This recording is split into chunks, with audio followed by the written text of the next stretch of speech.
Before a Spartan child was even allowed to cry, his body was inspected like livestock. If he was found weak, he was thrown into a pit. This was not legend. It was law. The so-called birthplace of warriors was also the graveyard of innocence. In ancient Sparta, the birth of a child was not a celebration. It was an examination. Every newborn, trembling and red with the first touch of life, was carried before the council of elders known as the Gerousia. These men were not midwives or healers. They were judges, agents of the state, trained to see weakness as disease. Under the cold light of morning, they would study the infant's limbs, its chest, its voice. If the child's body appeared frail or imperfect, the verdict was swift and wordless. The baby would be taken to the foot of Mount Taygetus and left there. The act was not called murder. It was called purification. To the Spartans, this ritual was a civic duty, a necessary cleansing of the human stock. A weak child, they believed, endangered the collective strength of the polis. Only those capable of becoming warriors were worthy of survival. The pit beneath the mountain became a silent graveyard for the unwanted. And though time has erased its bones, history remembers it by name, the apothetae. The mothers were told not to weep. To mourn was shameful. A Spartan woman's strength was measured not by her tenderness, but by her loyalty to the law. The elders said it was mercy, that the gods would forgive what the state required. But no words could erase the image of mothers turning away from the cries of their own children, forced to believe that cruelty was duty, that grief was weakness. This was the first lesson of Sparta. The survival of the state demanded the extinction of softness. In other Greek cities, Athens, Thebes, Corinth, a newborn's first breath was a blessing. In Sparta, it was a test. From the moment of conception, a Spartan child did not belong to its parents, but to the state.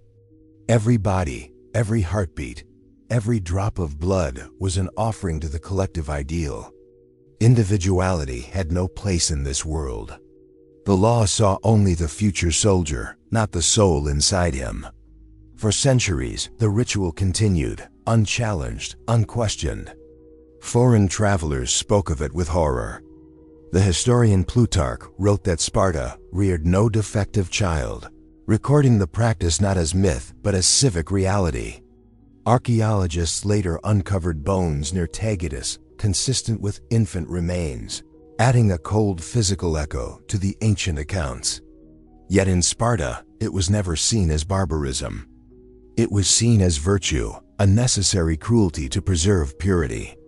The irony of this devotion to strength was that it created fragility of another kind, moral, emotional, human. In the pursuit of perfect bodies, the Spartans crippled their souls. They believed they were forging gods of war, yet what they made were men afraid of compassion, boys raised without the memory of love. The soil of Taygetus was rich, not with weakness, but with the first seeds of a collective madness, a society that could no longer distinguish discipline from death. As the cries of the discarded faded into legend, the Spartan ideal grew louder. Strength above mercy, order above life. It was this philosophy that would define the empire's future, the breeding of warriors through fear, the silencing of mothers through pride, and the sacrifice of humanity itself for the illusion of power. The pit beneath Mount Taygetus may be silent now, its stones overgrown and nameless. But beneath those rocks, the ghosts of Sparta's first victims remain, small, voiceless, and unburied in memory. They were the foundation of the Spartan dream and its first betrayal. In Sparta, womanhood was a matter of anatomy and obedience. The city's walls were not built of stone. They were built of wombs. The state did not need fortifications, it declared, because its true defense lay in the bodies of its mothers, strong, disciplined, and entirely owned by the collective. From birth, Spartan girls were trained not to nurture but to endure. They ran, wrestled, and hurled javelins beside the boys, their bodies hardened under the same unrelenting sun. The goal was not equality, it was eugenics. The city believed that only strong women could give birth to strong sons, and therefore every muscle, every breath, was an offering to the future soldier who would one day emerge from her body. Marriage was not a union of love. It was an arrangement between two human instruments. The bride's duty was simple: to reproduce excellence. She was chosen not for her beauty or tenderness, but for her strength.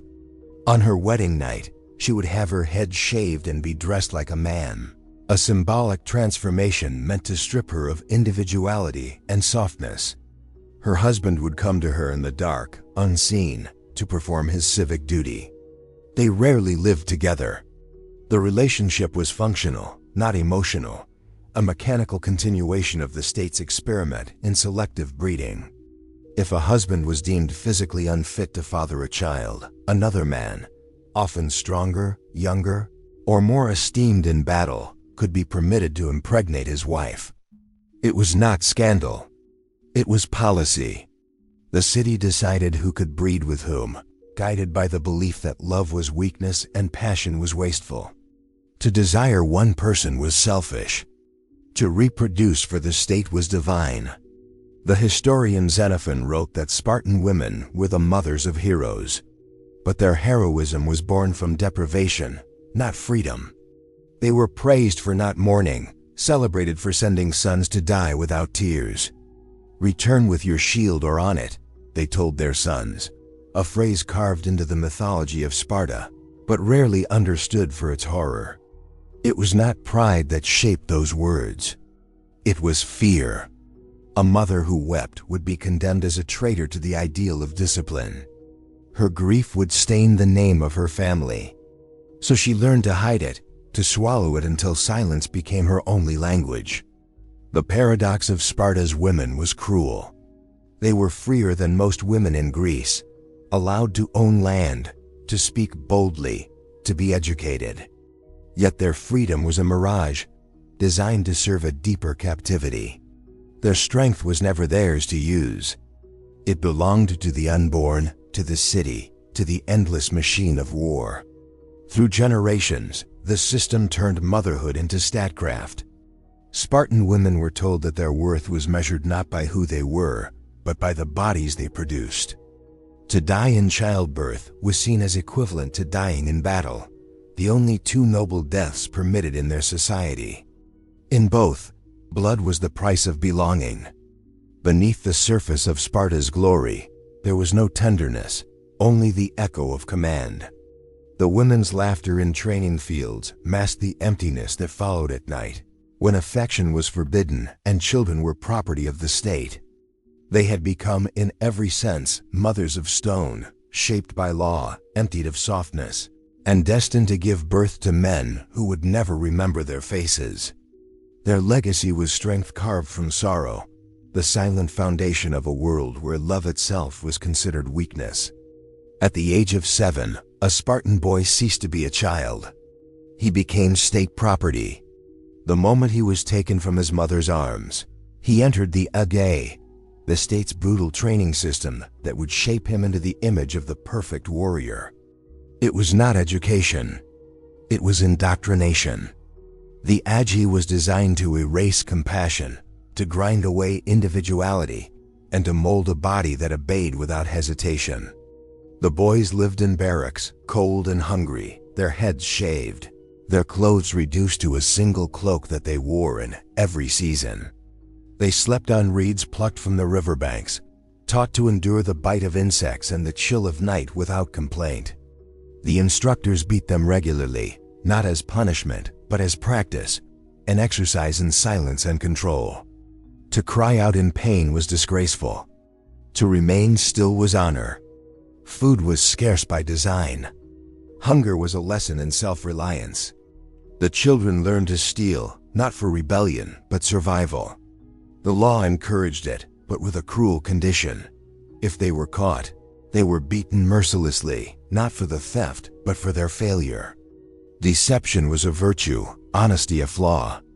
In the Agay, cunning was considered wisdom, and mercy was the first sin to be unlearned. Each boy was assigned an older mentor, a senior youth responsible for shaping him. The bond between them was intimate and disciplined, part instruction, part dominance. To the state, this relationship was another form of control, a psychological binding of the older generation to the younger, ensuring that loyalty replaced love and hierarchy replaced friendship. By adolescence, the boy's mind no longer belonged to himself. The system had entered his bones. At night, the instructors told stories of the heroes of Thermopylae, of Leonidas and his 300 who stood against Persia. The boys were told that their flesh existed for the same purpose, to die beautifully, to die usefully. Cowardice was the only unforgivable crime. Weakness was not punished. It was erased. The weakest were often beaten until they collapsed, or exiled into the wilderness, where survival itself became a final test. No boy in the Aga grew up unscarred. Many bore the marks of lashes on their backs well into adulthood. Yet, in their minds, the pain became identity. They learned to smile when struck, to laugh when blood ran down their skin. The system had succeeded. It had turned suffering into pride. Those who survived the Agoi emerged as the equals, full citizens, soldiers for life. Yet what returned to society were not men in the full sense, but conditioned weapons. Their humanity had been dissected, their emotions regimented into obedience. A Spartan's first loyalty was not to family, not even to self, it was to the city. The word freedom existed in their language, but not in their hearts. Foreigners marveled at the discipline of Spartan youth, their restraint, their fearlessness in battle. But behind that admiration lay the invisible price. Generations of children who never knew gentleness, who learned that affection was the seed of weakness. In the Age, the cradle of Spartan glory, childhood was the first casualty. The boys who marched out of its iron gates carried not memories of play or family, but the unbroken silence of survival. They had been forged, not raised, a generation of hearts taught to beat in rhythm with the state, and never again in rhythm with themselves. Hunger was not an accident in Sparta, it was a design. The Agi starved its boys deliberately, teaching them that survival demanded cunning. The state provided too little food for a reason, to create desperation, and from desperation, discipline. A Spartan child learned early that nourishment was earned through deception, not kindness. He could take from others, from the kitchens, or from the fields, but if caught, the punishment would be cruel beyond reason. The paradox was intentional. Theft was encouraged, but failure was unforgivable. If a boy stole bread and escaped notice, he was praised for his resourcefulness. If he was discovered, he was flogged until the skin of his back split open, his blood soaking the dirt like a warning to the others. To endure such punishment without crying out was a badge of pride. The lesson was not about honesty, it was about control. Pain was not a deterrent, it was a teacher. The story of a boy caught stealing a fox became legend. To prove his discipline, he hid the struggling animal beneath his tunic, even as it tore into his stomach. He died silently, his face still composed, never revealing his suffering. Generations of Spartans recited the tale as the highest example of virtue. But what they called courage was something darker, the worship of suppression, the erasure of instinct, the training of boys to die before they disobeyed. Every act of theft carried moral weight. The instructors, called padanamoi, watched the boys with cold precision, waiting for failure. The stolen food was rarely eaten. It became a symbol of cleverness. The truly successful thieves were those who learned to read expressions, to sense opportunity, to lie without hesitation. The Agi was not producing warriors alone. It was creating predators who understood power as deception and survival as subjugation. When starvation sharpened their senses, the boys learned another lesson. Compassion had no place here. If one of them shared food with a weaker companion, both would be punished. Brotherhood was not built on kindness, but on shared fear. Loyalty existed only within the confines of obedience to the system. Even their laughter, rare and hollow, was regulated. Foreign travelers who visited Sparta during this era, like Xenophon and Plutarch centuries later, described the boys' discipline with admiration. They mistook cruelty for virtue. They saw silent faces and thought they saw courage. What they did not see were the hollow eyes behind the obedience, children whose hunger had consumed everything human within them. This ritual of theft was not merely about survival. It was a miniature reflection of the state itself. Sparta, too, stole from its neighbors, from its slaves, from its children. It took life, liberty, and emotion, claiming that all were necessary sacrifices for the greater good. The boys' empty stomachs mirrored the city's empty conscience. When these boys became men, they remembered hunger not as suffering but as identity. They learned to fast without complaint, to march without food for days, to kill without hesitation. In their minds, deprivation equaled discipline. The ritual had succeeded. But beneath that triumph lay tragedy. They had learned to suppress every instinct that made them human: generosity, empathy, even the simple joy of being alive. The boy who once starved in silence became the man who killed without remorse. In that transformation, Sparta achieved its perfection and lost its soul. The hunger never ended. It lived in them, passed down through generations, the silent echo of a childhood that mistook pain for purpose. When a Spartan boy emerged from the Ade, he entered the most disturbing phase of his transformation, the cryptia.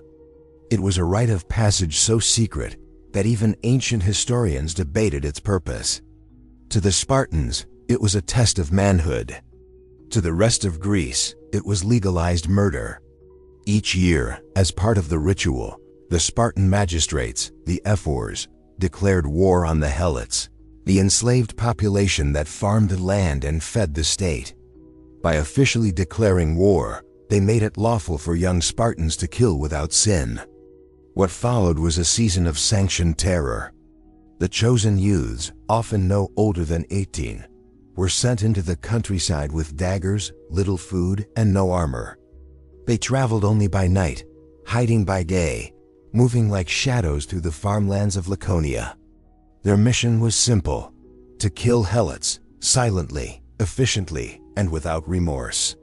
They targeted the strong, the defiant, the outspoken. Anyone who might inspire rebellion was marked for death. To the elders of Sparta, this was purification, a way to keep the slave population subdued through constant fear. But to those who lived under it, it was a reign of terror. Helots never slept soundly. They prayed not for freedom, but for invisibility.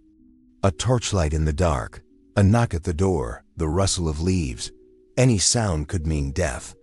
There are accounts of helots forced to wear humiliating costumes during festivals: dogskin caps, masks, and rough clothing to remind them of their inferiority.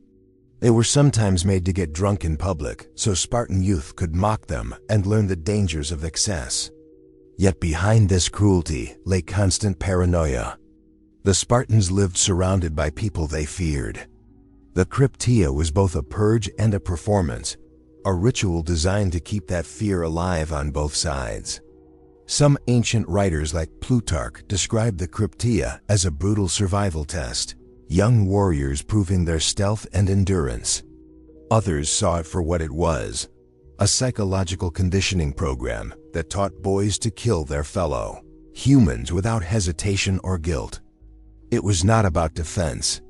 It was about domination. Those who returned from the cryptia were changed forever. They had looked into the eyes of their victims, had heard the final pleas, had felt the warmth of blood on their hands, and were told it was virtue. The state rewarded them with honor, calling them purged of fear, purified by violence. The young men were applauded not for compassion, but for cruelty perfected. What Sparta achieved through this system was control, not only over the helots, but over the minds of its citizens. By turning murder into ceremony, the state erased the distinction between crime and duty. It bred obedience through atrocity, forging men who could no longer tell justice from survival. The cryptia stands today as one of history's earliest examples of institutionalized terror, a chilling reflection of how a civilization can turn fear into policy and youth into weapons. The boys who once starved in the Aegae now fed on blood. They had become the instruments of the law that once judged them at birth. When they returned to Sparta, there was no celebration, no parade. They simply blended back into the collective, silent, disciplined, and emptied of anything human. The city called them purified. History calls them haunted. Beneath the glory of Sparta's warriors lived the forgotten millions, the Helots. They were not prisoners of war, nor simple slaves. They were an entire people condemned to servitude, trapped in a cycle of inherited bondage that lasted for centuries. Their land, their harvests, and even their lives belonged to the state. If Sparta was a temple of discipline, the Helots were its human sacrifices. The Helots were originally the native inhabitants of Messenia, a region conquered by Sparta in the 8th century BCE. After their defeat, the Messenians were bound to the soil as agricultural serfs. They farmed the fields, tended the livestock, and delivered most of their crops to their Spartan overlords. What little they kept was barely enough to survive. For every Spartan soldier who trained in the Aegae, 7 Helots worked to sustain him. The entire Spartan system of freedom rested upon the absolute unfreedom of others. To remind them of their status, Helots were subjected to daily humiliation. They were forced to wear animal skins, to be publicly flogged, and to sing degrading songs proclaiming their servitude. The Spartans made them drunk during festivals to display how weakness corrupted the mind, a grotesque form of education for the youth watching.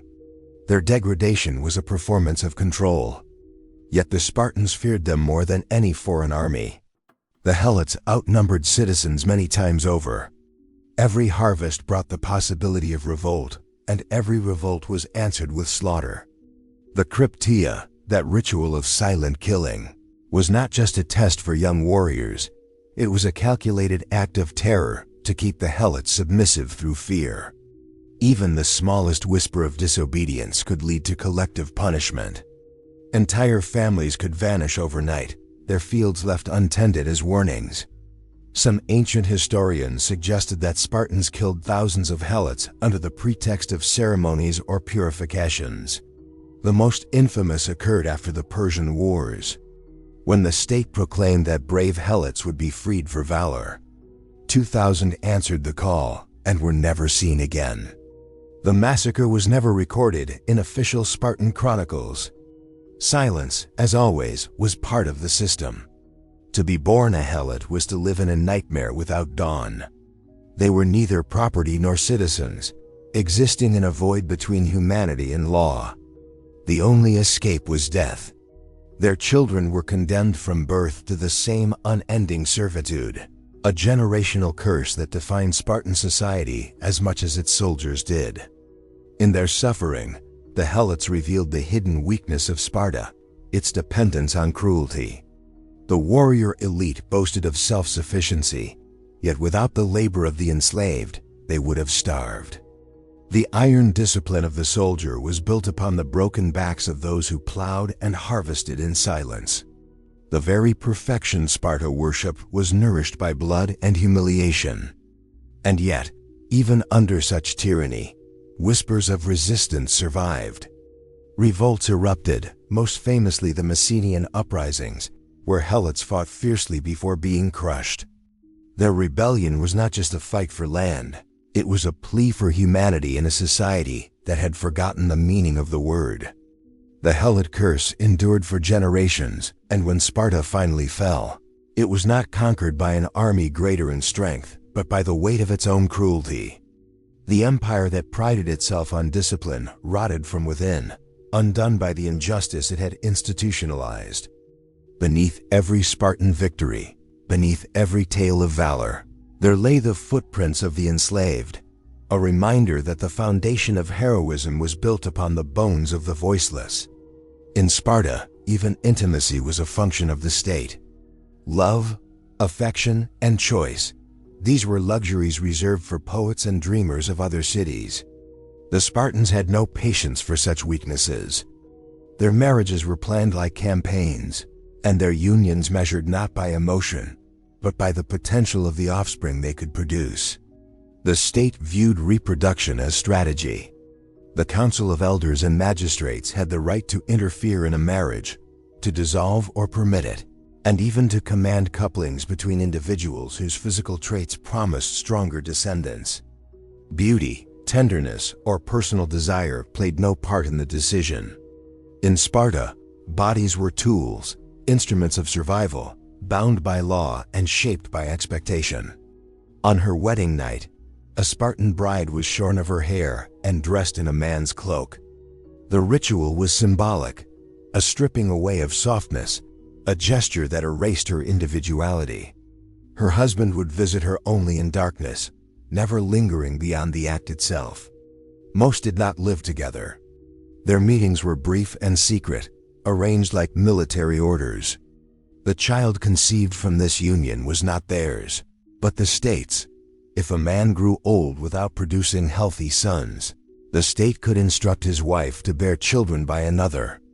Similarly, an older man might be encouraged to father children with a younger woman married to someone else. Adultery did not exist in the Spartan lexicon, only misallocation of genetic value. The boundaries of family were erased in service to ideology.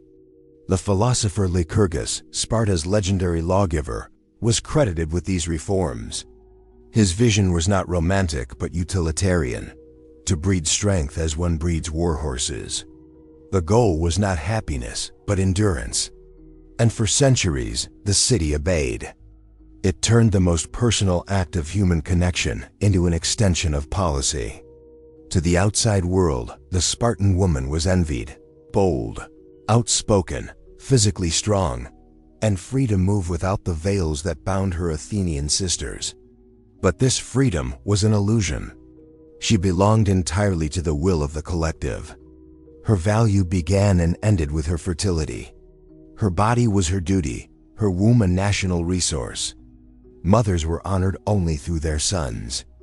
A woman who produced warriors was celebrated, while one who bore few or weak children was quietly shamed. The line between devotion and cruelty blurred until it vanished. Every heartbeat, every breath was regulated by the cold arithmetic of state interest. The absence of love was not a flaw, it was doctrine. The Spartans believed affection made men weak and made women sentimental. To feel too deeply was to risk disobedience. To love one person was to divide loyalty from the city. And so, emotion was systematically extinguished. Husbands knew their wives by duty, children knew their mothers by distance, and the word family lost its meaning. This eugenic order produced the illusion of perfection, a society of strong bodies and obedient minds. But beneath that polished surface was decay. The Spartans were breeding soldiers without humanity, creating generations of men who could fight but not feel, and women who could bear life but never truly live it. The cost of strength was the death of tenderness. Sparta did not merely control its people's actions, it colonized their hearts. What the rest of the world called love, Sparta called weakness, and in erasing it, the city ensured that even in victory, its people would remain profoundly alone. Death was not a tragedy in Sparta. It was the fulfillment of design. From birth, every Spartan male was taught that the highest honor was to die for the city, not merely to fight, but to perish in obedience. To live for oneself was disgrace. To die for Sparta was divine. This doctrine began early. At 7, when the boys entered the Age, they were stripped not only of comfort, but of individuality. They were taught that pain was an illusion, that fear was treachery, and that compassion was weakness. They learned to kill silently, to steal without remorse, and to endure humiliation without reaction. The instructors, veterans scarred by war, broke them in body and spirit until obedience became instinct. Each boy's worth was measured in his ability to suppress humanity. The Age's punishments were deliberate, not merely to test endurance, but to erase hesitation. Hunger, beatings, exposure to the elements, these were routine. The child who wept was mocked. The one who survived without complaint was praised. Over time, cruelty ceased to be an act. It became culture. When they reached manhood, the indoctrination deepened. The Spartan warrior was not a man with emotions. He was an instrument of the state. He lived among his brothers in arms in the barracks, away from his wife and children. Loyalty to the unit eclipsed loyalty to blood. The soldier's identity was submerged in the phalanx, that wall of shields and spears where individuality ceased to exist.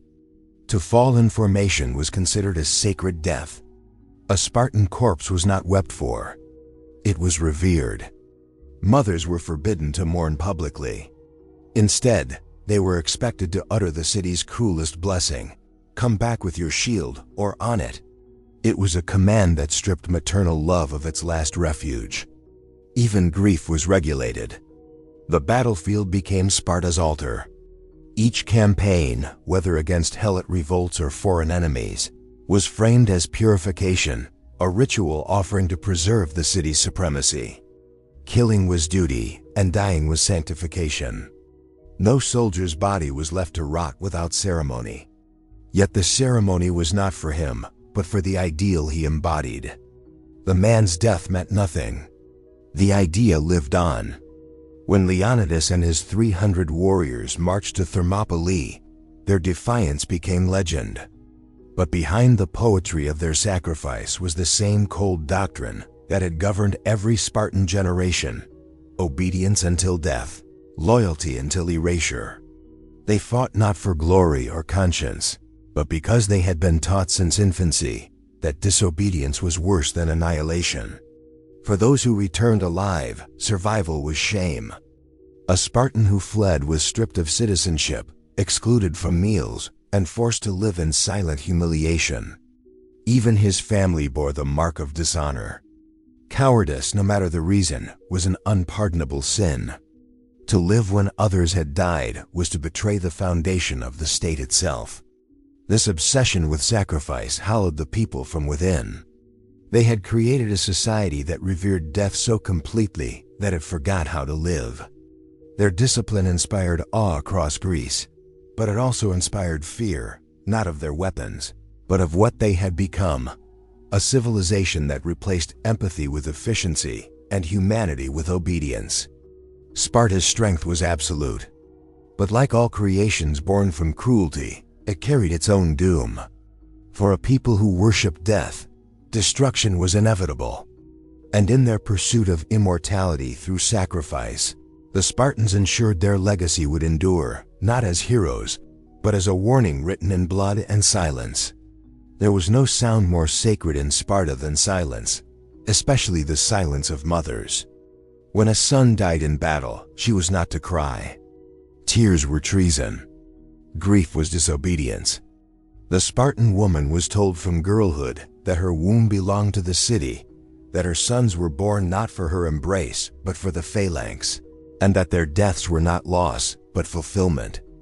From the moment she carried life, a Spartan mother knew that love had limits. She was praised not for tenderness, but for hardness. The songs sung to her sons were not lullabies, but oaths, promises of valor and endurance. "You were born to die well," one mother was recorded saying to her child before he marched to war. It was not cruelty, but conviction. To love him too much was to weaken him. When word came from the battlefield, messengers did not bring names of the fallen. They brought the names of those who had returned alive.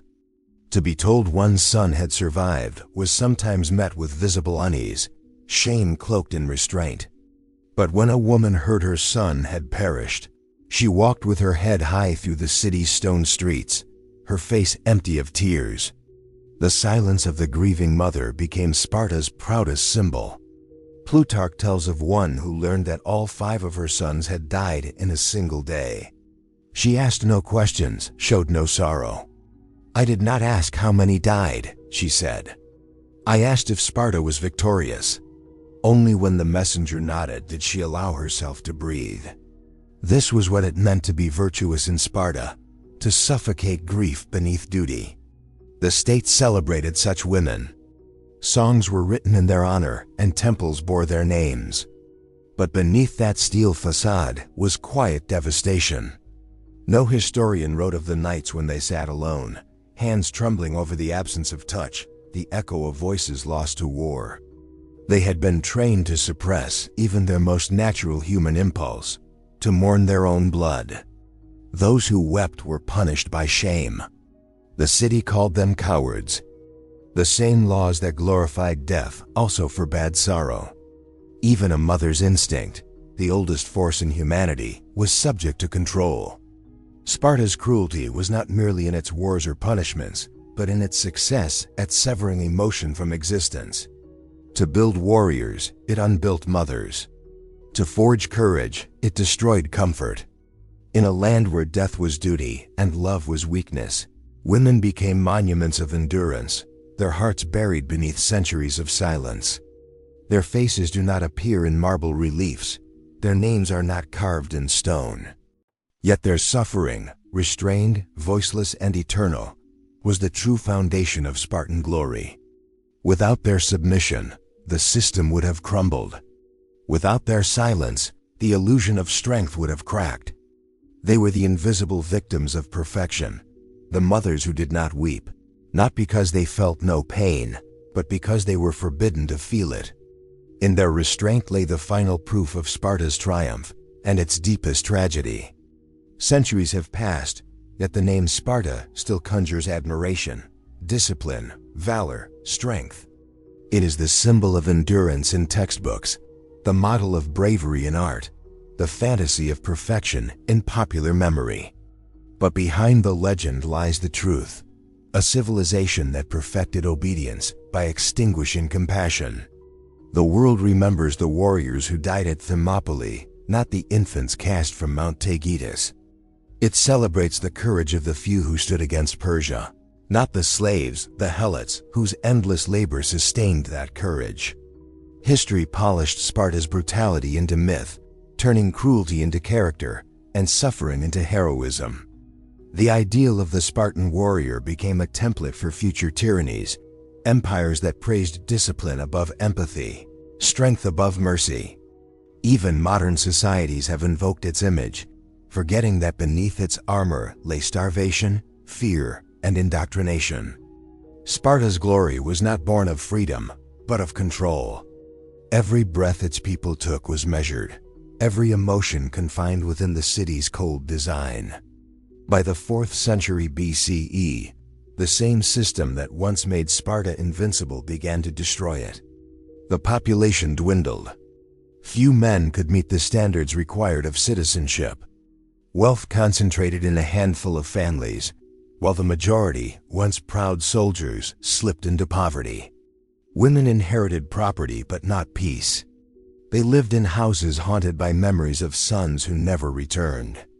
The obsession with purity and perfection devoured itself. Sparta could train bodies, but it could not sustain souls. The laws that demanded silence began to echo through empty streets. By the time Rome conquered Greece, Sparta was no longer feared, it was pitied. The city that once prided itself on strength had grown hollow, its people prisoners of their own legend. Yet history refused to forget them. Philosophers, generals, even modern nationalists found inspiration in their rigor. They saw in Sparta what they wished humanity could be, disciplined, pure, unyielding. But they saw only the marble surface, never the bones beneath. Sparta's true legacy was not heroism, but warning. How easily virtue becomes violence when stripped of humanity. It showed how a society can sanctify cruelty by calling it order, how control can masquerade as strength, and how a civilization can destroy love in pursuit of perfection. The mothers who did not weep, the children left on mountainsides, the helots who bled unseen, they were not failures of the Spartan system. They were its proof. The empire's perfection depended on their suffering. As centuries turned to dust, Sparta's stones remained, cold, enduring, and empty. Tourists walk its ruins now, unaware that every pillar once echoed with silence more terrible than screams. The city of strength died not by invasion, but by exhaustion, its people victims of the very ideals they worshipped. In the end, the Spartan dream achieved exactly what it sought: immortality. But not the immortality of glory, the immortality of horror, preserved forever in history's unflinching gaze.